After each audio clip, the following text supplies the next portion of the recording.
Hello everyone, myself Dr. Santosh, and I'm here today to discuss some important classification of drugs, as I have got requested from many of my students saying that it becomes very difficult for them to memorize the classification of drugs. So I have decided to create some video lectures so that it becomes easier for them to memorize the classification of drugs. So based on that, I will be discussing some of the classification based on the system where the drugs are used. The contents of this session are like we have from the drugs acting on autonomic system to the miscellaneous drugs. So as and when required, I will be discussing few classification for which it will be helping my students to further examinations.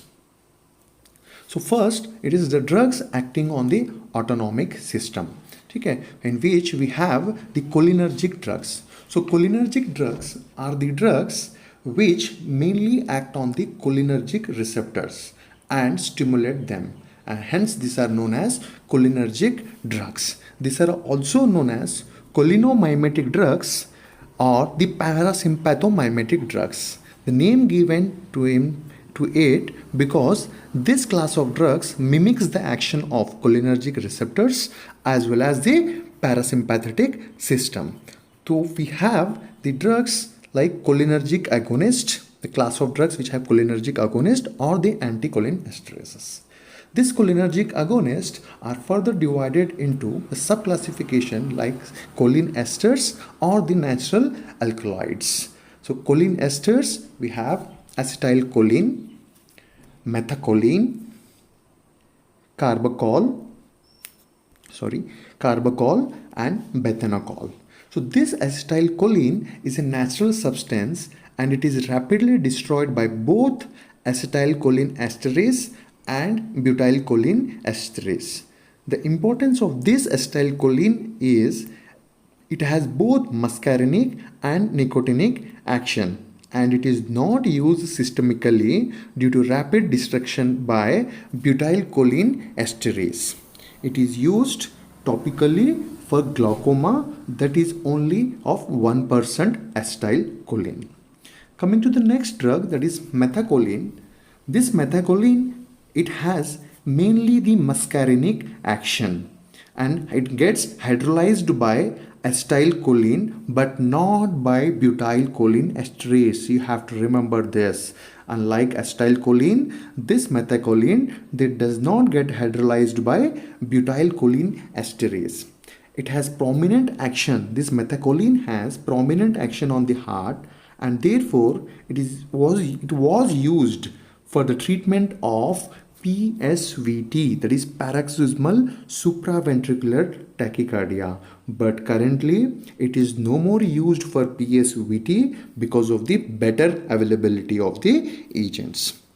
And this methacholine, it was used mainly to diagnose asthma in patients with bronchial hyperactivity, but because of the again better availability of anti-asthmatic drugs, this methacholine is no more used to diagnose asthma. Next is the carbachol. Carbachol is a drug which has the property of both muscarinic and nicotinic action, and it is not destroyed by either cholinesterases, that is acetylcholinesterase and butyrylcholinesterase.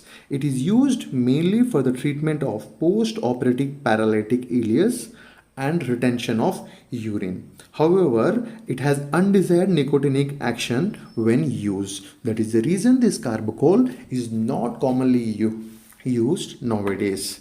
The next is the Bethanechol.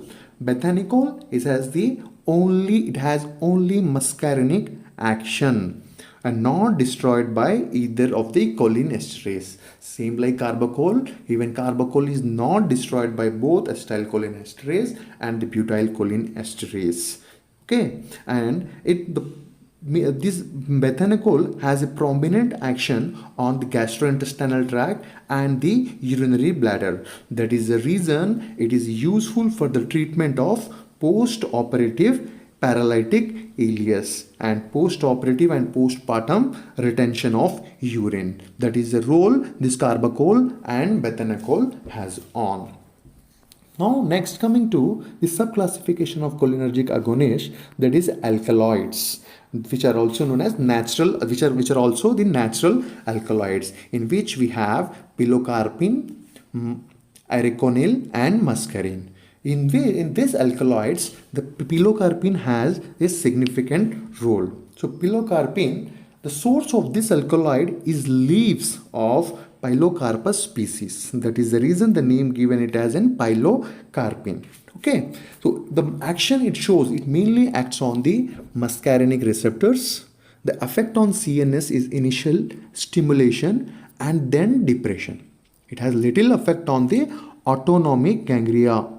Remember this about this, it has little effect on the autonomic ganglia. A second action, that it causes increase in the secretion of exocrine glands, including salivary glands, sweat glands. And third action, the vessels are dilated in small doses, leading to fall in the blood pressure. As a result, patient goes into hypotension. So higher doses produces increase in the blood pressure and heart rate. So possibly due to stimulation of ganglionic muscarinic receptors.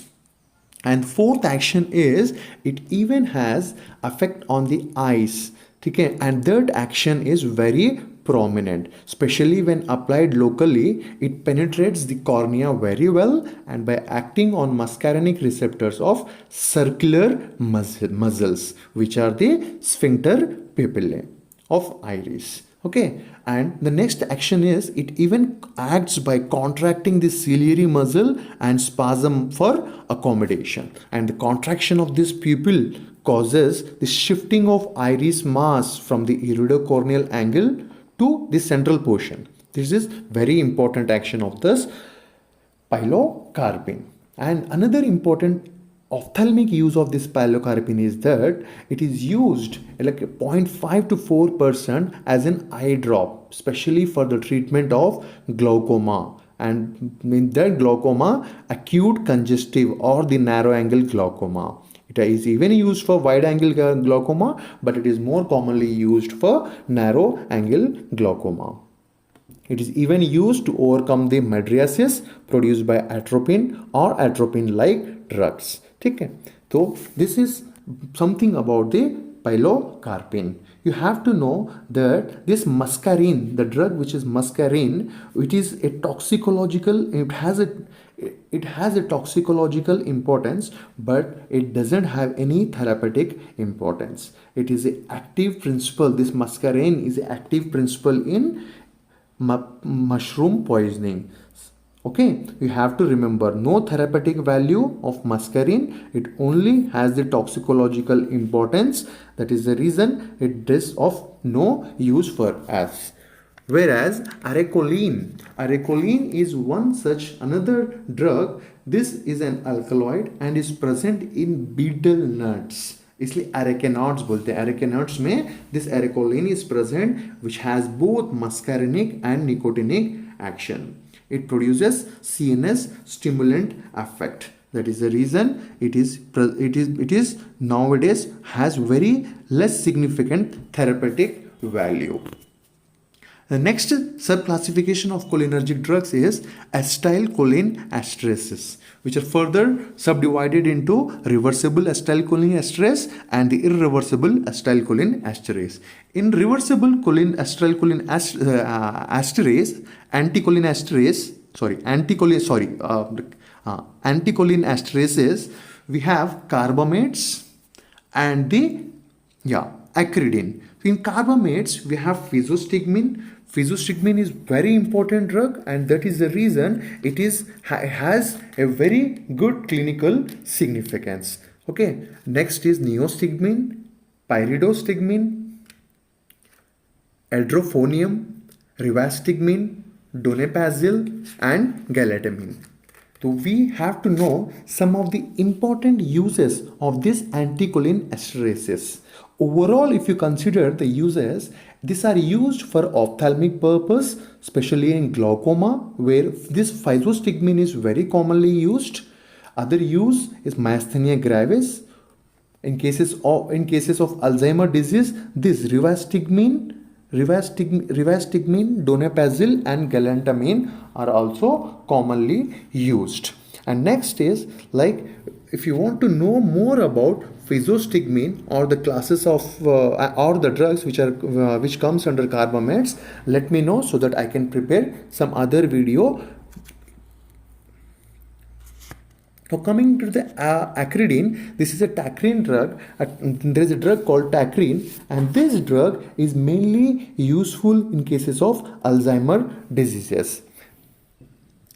Coming to the irreversible anticholinesterases, which is very important and you have to know them.